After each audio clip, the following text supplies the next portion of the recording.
1953 में 9 जुलाई 1953 में रायगढ़ में पहला इज्तिमा हुआ, जिसमें मौलाना यूसुफ साहब रहमतुल्लाह अलैह तशरीफ लाए। 1951 में वहां डेरा लगाया गया रायगढ़ में, और 1953 में 9 जुलाई पहला इज्तिमा रखा गया। तो थोड़े से लोग एक छप्पर बनाया था मस्जिद का, एक छप्पर बना दिया मजमे का।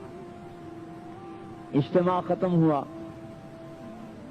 तो मौलाना यूसुफ साहब रहमतुल्लाह अलैह ने सारे पुरानों को जमा किया, फिर उनमें बयान फरमाया कि ये मरकज है और मरकज आबाद होता है कुर्बानियों से। वो दीन का मरकज जो पैसे से चले वो आगे चलकर गुमराही का जरिया बनता है, और वो दीन का मरकज जो जान माल की कुर्बानी से बने वो आगे चलकर हिदायत का जरिया बनता है। और इस मरकज को आबाद करना है, कौन है जो मेरे हाथ पर मौत की बैत करता है। न ये 4 महीने का काम है न चिल्ले का।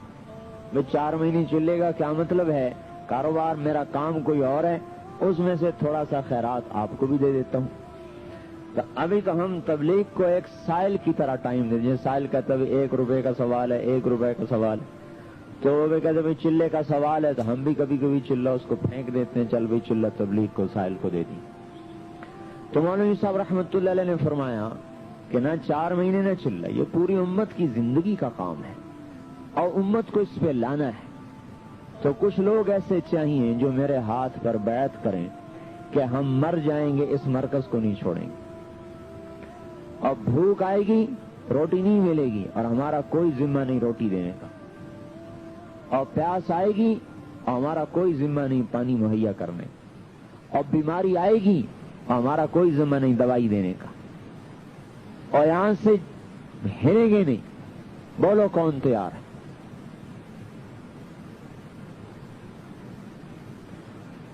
इतनी बड़ी तश्कील।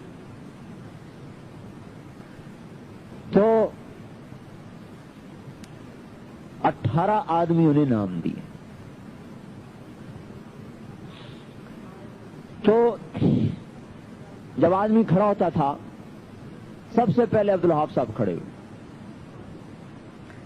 जब आदमी खड़ा होता था तो उसको सामने बुलाते कि देखो भूख आएगी बर्दाश्त करनी होगी, प्यास आएगी सहनी पड़ेगी, बीमारी आएगी दवाई कोई नहीं होगी, और यहां से भागना नहीं होगा, चाहे मौत आ जाए यहीं पड़ना होगा।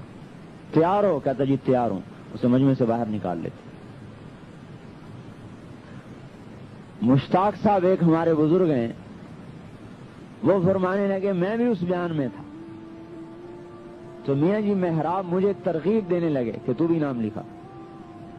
तो मौलाना साहब रहमतुल्लाह अलैह ने डांट दिया कि कोई किसी को तरगीब न दे, जिसने खड़ा होना है खुद अपने इरादे से खड़ा हो। कल को यहां भूख आएगी और बीमारी आएगी, फिर ये तुम्हें कोसेगा कि मुझे फंसा दिया।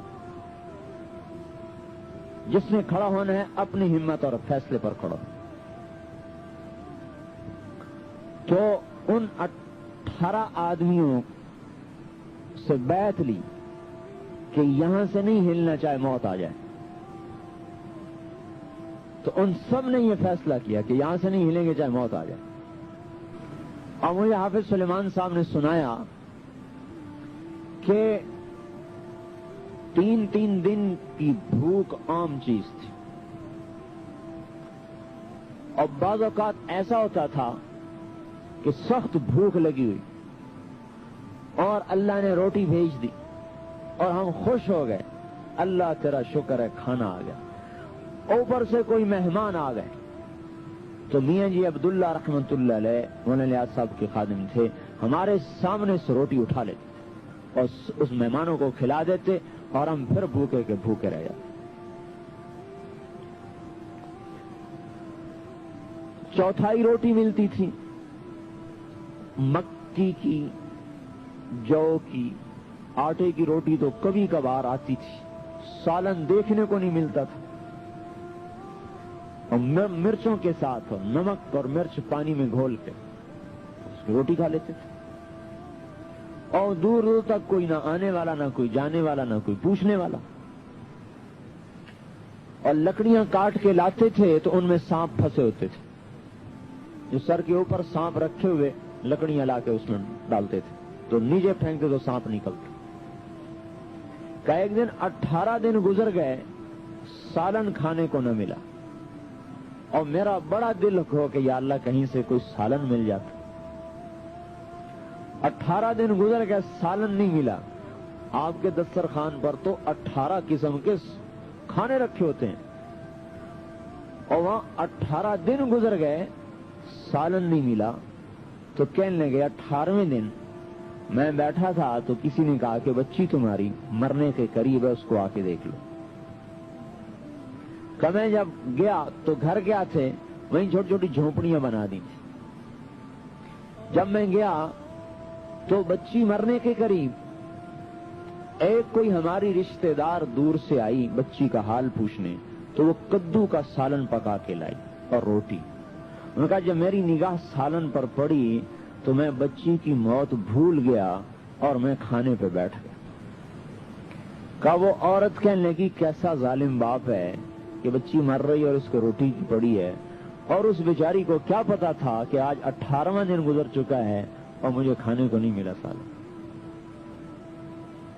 اور اوپر سے میاں جی عبداللہ رحمت اللہ علیہ فرماتے لوٹ لو بھوک کے مزے لوٹ لو، پھر اس مرکز میں کبھی فاقہ نہیں آئے گا.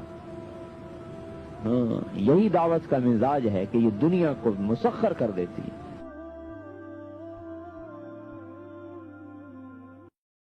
Excuse me,